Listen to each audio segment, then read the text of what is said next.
አቤኔዘር ግርማ ባላለው ማርኬቲንግ ላይ ነው የምሰራው። መጀመሪያ አፕሊኬሽኑን ማድነቅ እፈልጋለሁ።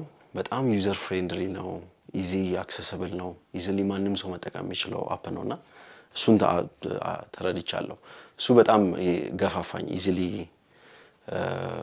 ኮሞዲቲዎችን ስንገዛ እቃዎችን ምናምን በደንብ በሱ ነው ትራንዛክት ማድረግውና ዩዘር ፍሬንድሊ መሆኑ በደንብ እንድጠቀመው አድርጎኛል።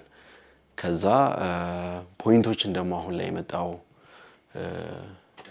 ዳሽን እድል በጣም ያጓጓል። እድሉ በዛው እድላችን የምንሞክርበት ነውና በቅርቡ ፖይንቶችን አጠራቅሜ የነበረውን ፖይንት ሼክ በማድረግ ይሄንን እድል ተጠቅሜያለሁ።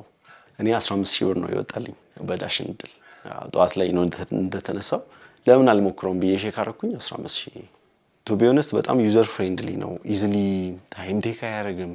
የትም ቦታ አክሰሱም ደግሞ ይገኛልና ኮፊም ሲጠጡ ምንም ነገር ሲያደርጉ አሁን ኦልሞስት ወደ ኢብር ሂዷል። ሁሉ ነገር ወደ ካሽለስ ሆነናልና በዛው እድላቸውን ቢሞክሩ ብዬ አስባለሁና ማይወጣ ይመስላል፣ እድል ማጥቀና ይመስላልና ብንሞክር አንድ ቀን መልካም ይሆናል።